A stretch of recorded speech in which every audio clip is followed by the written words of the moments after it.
Project setup planning એટલે કે કોઈ પણ તમે નવો પ્રોજેક્ટ એટલે કે પ્રોડક્ટ ડેવલપ કરવા માંગતા હોય એના માટે એનું ઇન્સ્ટોલેશનથી માંડીને જે પ્લાન્ટ લેઆઉટ સિલેક્શન છે, પ્રોસેસ છે, બરાબર છે, બધી જ વસ્તુ આપણે ભણીએ છીએ અત્યારે. પ્રોજેક્ટ સેટઅપ પ્લાનિંગ એટલે તમે કઈ પ્રોડક્ટ ચોઈસ કરશો, બરાબર છે, કઈ પ્રોડક્ટની પસંદગી કઈ રીતે કરશો, પ્રોસેસ કઈ ચૂઝ કરશો, અને એના પછી તમે જે એના માટે જે લોકેશન છે એ સિલેક્ટ કરશો. બરાબર, એના માટે આપણે અત્યારે પહેલાં જ પ્રોડક્ટ સિલેક્શન આવ્યું હતું. તમે પ્રોડક્ટ કેવી પસંદ કરશો, પછી પ્રોડક્ટ સિલેક્શન એને લગતા પરિબળો કયા કયા છે, તમે શું શું ધ્યાનમાં રાખશો, એના આધારે પ્રોડક્ટનું સિલેક્શન કરશો. પછી મોનોપોલી અને કોમ્પિટિશન એના વિશે સ્ટડી કરી. પ્રોસેસ સિલેક્શન એ પણ આપણે જોયું. Technology life cycle, capacity planning, બરાબર છે, બેઝિક મેથડ જે કેપેસિટી પ્લાનિંગની હતી એ પણ જોયું. એ સાથે તમને આઈએમપી ક્વેશ્ચન પણ જણાવેલા, બરાબર છે. સિલેક્શન ઓફ લોકેશન એ પણ તમે જોયું કે કયા કયા ફેક્ટર લોકેશનને અસર કરશે. લોકેશન એટલે તમે જે પ્રોડક્ટ છે એને ડેવલપ કરવા માટે જે પ્લાન્ટ છે આખો એ કઈ રીતે સિલેક્ટ કરવાના છો અને એને અસર કરતા પરિબળો કયા કયા ધ્યાનમાં રાખીને તમે પ્લાન્ટનું જે સિલેક્શન કરવાના છો એને આપણે factor affecting the selection of location જે તમે લાસ્ટ ટાઈમ જોયું હતું. એટલે સિલેક્શન ઓફ લોકેશન તમને ખ્યાલ છે કે શું છે, કે કોઈ પણ પ્રોડક્ટ છે જો એનું મેન્યુફેક્ચરિંગ પ્લાન્ટ એટલે કે ફેક્ટરી તમે ઇન્સ્ટોલ કરવા માગો છો કોઈ જગ્યાએ, તો તમે કયા કયા પરિબળોને ધ્યાનમાં રાખીને નક્કી કરશો, એ સિલેક્શન ઓફ લોકેશન થઈ જશે. ચાલો, step involve in selection of location, કયા કયા સ્ટેપ ઇન્વોલ્વ થાય છે સિલેક્શન ઓફ લોકેશનમાં એ જોઈએ હવે સ્ટેપ બાય સ્ટેપ. તો ઇન્વોલ્વ કયા કયા સ્ટેપ થશે, તો પહેલું જ રિજિયન એટલે કે જે વિસ્તાર છે એના આધારે જે સિલેક્શન કરવાનું છે. શેના આધારે કરવાનું છે? જે વિસ્તાર છે એના આધારે સિલેક્શન કરવાનું છે.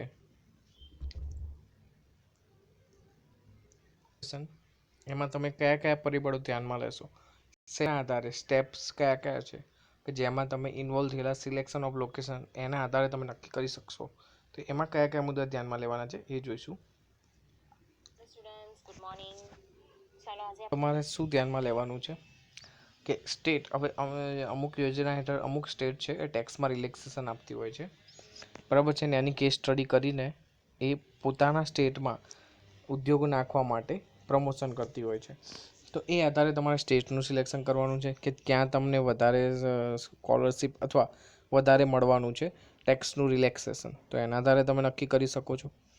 બરાબર, એ બધા અમુક અમુક મુદ્દા છે જે ધ્યાનમાં લઈને તમારે જે રિજિયન છે એટલે કે જે વિસ્તાર સિલેક્ટ કરવાનો છે એ એના આધારે કરવાનું છે. બરાબર છે, એટલે steps involve in selection of location એ પણ એક મહત્ત્વનું ટર્મ્સ છે.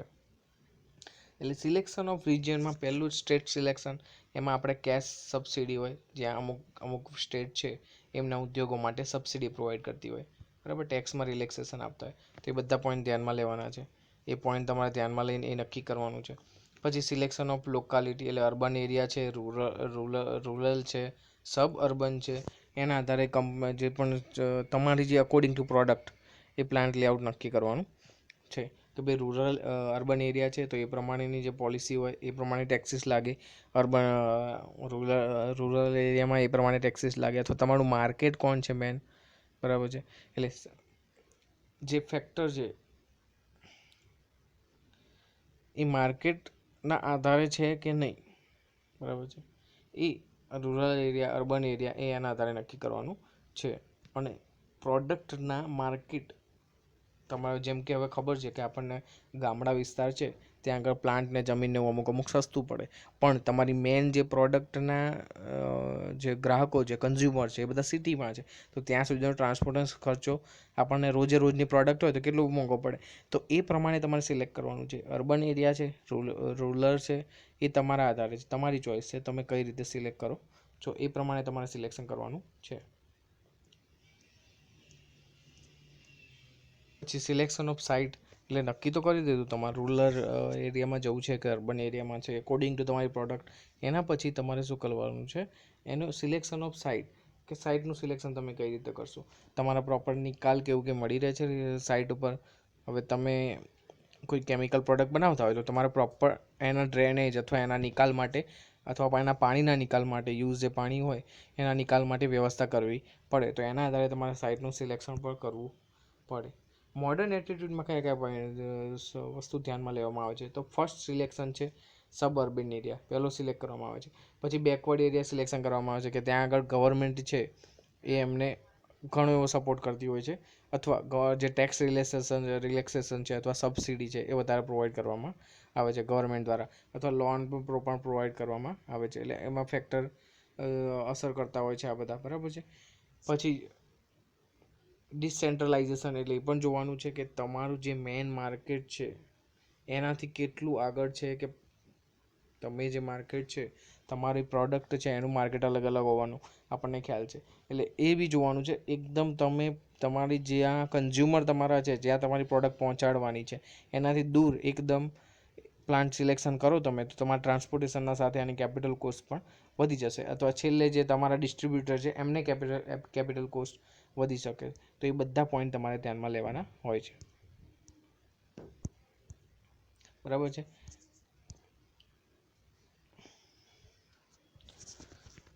એટલે એ પણ એક મહત્વનો મુદ્દો છે. પછી જોવા જઈએ તો આપણે ઘણી બધી વસ્તુઓ છે, જેમ કે આપણને પ્રોપર ફેસિલિટી ઓફ પ્રોક્યુરમેન્ટ, તમે આગળનો જે પોઈન્ટ એ બધા જ પોઈન્ટ આમાં લખી શકો છો.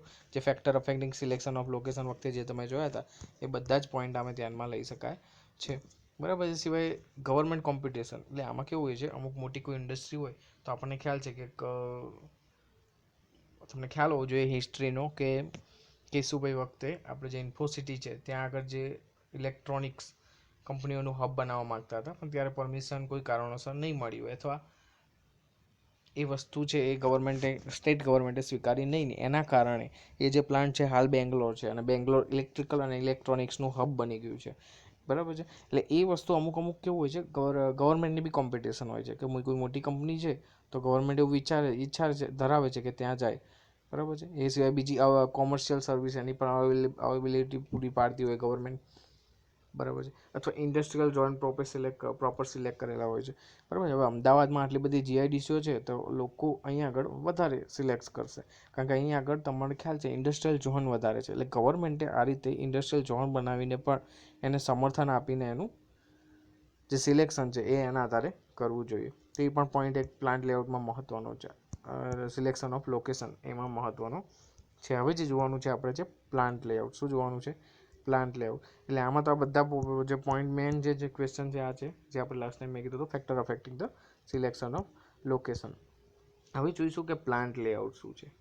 ખૂબ જ મહત્વનો ટોપિક પ્લાન્ટ લેઆઉટ, બરાબર છે. પ્લાન્ટ લેઆઉટ ખૂબ જ મહત્વનો ટોપિક છે, કારણ કે આના ઇમ્પોર્ટન્ટ 2-3 ક્વેશ્ચન પૂછાય છે, અને પ્લસ આ જે પોઈન્ટ છે અથવા આ જે ચેપ્ટર છે તમારે રિપીટ થવાનું છે, બરાબર. લેઆઉટ કેટલા ટાઈપ્સના હોય એ તમને ખ્યાલ હોવો જોઈએ, બરાબર છે. અને એના પછી આપણે પ્લાન્ટ લેઆઉટ કેટલા ટાઈપ્સના તમે ડિફાઇન કરી શકો છો, બરાબર છે, એ જોઈશું. પણ પહેલાં જોઈ લઈએ કે પ્લાન્ટ લેઆઉટ કોને કહેવું. પ્લાન્ટ લેઆઉટનો મતલબ શું થાય છે? ગુજરાતીમાં પ્લાન્ટ લેઆઉટ એટલે આપણે યંત્રની ગોઠવણી કહીએ. શું કહીશું? યંત્રની ગોઠવણી. તો કારખાના વિસ્તારમાં આપણે શું કરીએ છીએ કે કોઈ પણ કારખાનું હોય તો એમાં એક કરતાં વધારે મશીનો યુઝ થતા હોય છે, આપણને ખ્યાલ છે. એ એક કરતાં વધારે મશીનો યુઝ થતા હોય છે, તો એ જે મશીનો છે એમની ગોઠવણ કરવી ખૂબ જ જરૂરી છે. હવે ગોઠવણ એટલા માટે કે આપણે ઓછી જગ્યામાં એ જે વસ્તુ છે એ ગોઠવી શકીએ, ઇઝીલી કરી શકાય, બરાબર છે. ઓછી જગ્યામાં તમે ગોઠવશો તો તમારું જે પ્લાન્ટનું લેઆઉટ છે એ સારું છે એવું કહેવાય. is one which allow materials to move rapidly and directly for processing. એટલે કોઈ પણ જે મટીરિયલ આપણને ખબર છે કે રો મટીરિયલ છે, પ્રોસેસમાં થઈને પછી એ જે ફાઇનલ પ્રોડક્ટ બનવાનું છે અથવા એસેમ્બલ કરવાનું હોય તો એસેમ્બલ થવાનું છે, પણ એ દરમિયાન એની જે પ્રોસેસ છે એ જો ઇઝી થઈ જાય અથવા એ પ્રોસેસ રેપિડ થઈ જાય, જેમાં ટાઈમ વેસ્ટ થવાનો નથી અથવા ડાયરેક્ટ થઈ જાય, તો એ વસ્તુને એવું કહેવાય કે પ્લાન્ટ લેઆઉટ જે છે એ ગોઠવણ કેવી છે? સારી છે. એટલે પ્લાન્ટની ગોઠવણ ખૂબ જ જરૂરી છે. ચલો તમે લોકેશન ગમે તે પસંદ કરી લીધું, હવે શું કરવાના છો? તમે જુદા જુદા મશીન નાખીને તમારી જે પ્રોડક્ટ છે બનાવવાના છો. હવે એક જ મશીનમાં આખી પ્રોડક્ટ તૈયાર થાય એ જરૂરી છે નહીં. એ અકોર્ડિંગ ટુ પ્રોડક્ટ છે. તમારી પ્રોડક્ટ એવી હોય કે જ્યારે તમારે શું કરવું પડે, એક કરતાં વધારે મશીનોનો યુઝ કરવો પડે, અને લગભગ બધા જ પ્રોડક્ટ છે એમાં આપણને જે મશીનોની યુઝ છે એ વધારે જ કરવી પડે છે. એમાં પણ અલગ અલગ ઇમ્પોર્ટન્ટ છે પ્લાન્ટ લેઆઉટના, બરાબર છે. ઇમ્પોર્ટન્સ આપણે જોવાના છે. પણ પહેલાં પ્લાન્ટ લેઆઉટ શું છે એ સમજી લો, પછી તમે ઇમ્પોર્ટન્સ તરફ જઈ શકો છો. તો પ્લાન્ટ લેઆઉટ એટલે શું છે? યંત્રોની ગોઠવણ. જે કેવી હોય સારી હોય તો સારું છે, બાકી તમારી એની અસર તમારી પ્રોડક્ટિવિટી પર પડશે. આ ખૂબ જ ઇમ્પોર્ટન્ટ ટૉપિક છે અને આ ટૉપિક તમારે ઇન્ડસ્ટ્રીયલ એન્જિનિયરિંગમાં રિપીટ પણ થવાનો છે, કારણ કે ખૂબ જ ઇમ્પોર્ટન્ટ મુદ્દો છે. આ વસ્તુ જે છે પ્લાન્ટ લેઆઉટ એ ખૂબ જ ઇમ્પોર્ટન્ટ મુદ્દો છે. આની સીધી અસર તમારી કંપનીના જે પ્રોડક્ટ છે એની કોસ્ટ પર પડી શકે છે, એટલે ઇન શોર્ટ પ્રોડક્ટિવિટી પર પડી શકે છે, અને જો એની સીધી અસર તમારા પ્રોફિટ પર પડે છે.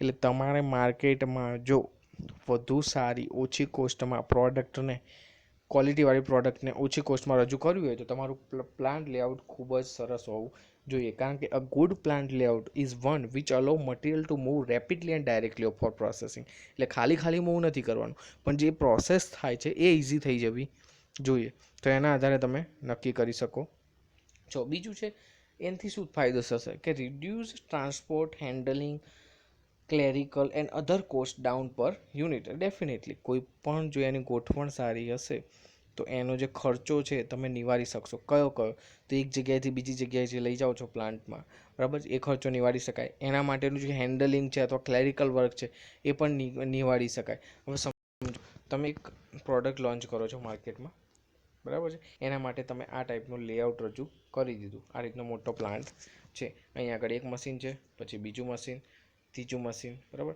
હવે તમે આને 3 હોલમાં 4 હોલમાં કન્વર્ટ કરી દો મોટા એક સાઈડને, તો અહીંથી પ્રોડક્ટ અહીં જશે, અહીંથી પાછું અહીં જશે. એટલે વસ્તુ શું છે, એનું લેઆઉટ જો સારું નહીં હોય તો આ જે વસ્તુને એક જગ્યાએથી બીજી જગ્યાએ અથવા એક પ્રોસેસમાંથી બીજી પ્રોસેસમાં લઈ જવા માટે વસ્તુને એક જગ્યાએથી બીજી જગ્યાએ જે ખસેડવામાં આવે છે એમાં ખર્ચ શું થશે, વધી જશે અથવા મુશ્કેલી વધી જશે.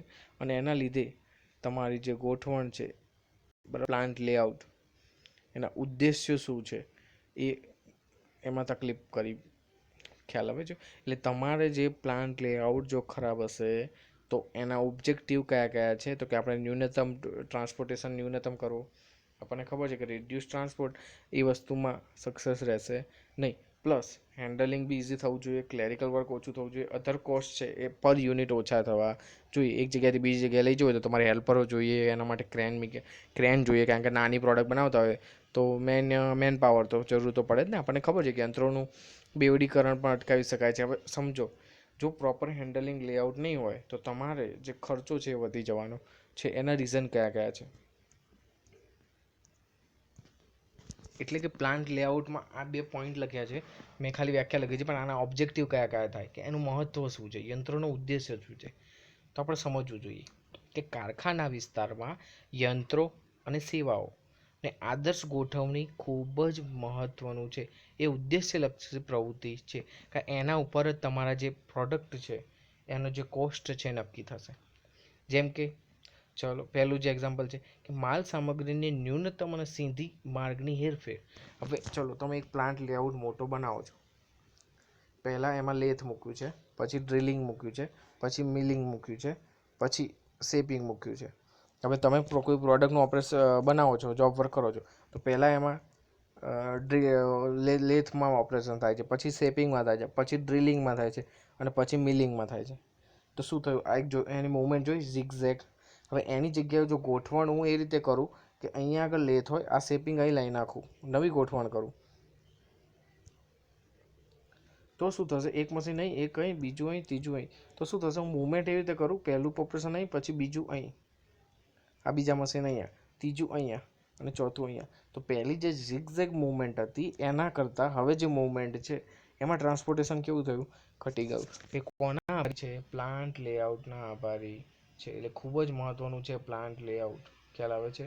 એના ઓબ્જેક્ટિવ કયા જોવા જઈએ તો પહેલું જ કે માલ સામગ્રીની ન્યૂનતમ અને સીધી અથવા ટૂંકા માર્ગની હેરફેર થાય એ રીતની ગોઠવણ હોવી જોઈએ, બરાબર છે. પછી માલ સામગ્રીના લિફ્ટિંગ અને શિફ્ટિંગ એના પ્રસંગો ઘટાડવા જોઈએ. એનો મતલબ સમજો, હવે તમારે ગોઠવણ એ રીતની હોવી જોઈએ કે જેથી શું થાય, એક જગ્યાએથી બીજી જગ્યાએ પ્રોડક્ટ તો લઈ જાઓ છો, નો ડાઉટ. પ્લાન્ટ લેઆઉટમાં એક જગ્યાએથી બીજી જગ્યાએ પ્રોડક્ટ લઈ જાઓ છો તો મોટો દાગીનો હોય તો એને ઉઠાવવો પડે, ક્રેન દ્વારા અહીં મોકલવો પડે, પાછો શિફ્ટ કરવો પડે, પછી મૂકવો પડે. એટલે એને શિફ્ટિંગ કહેવાય. શું કહેવાય?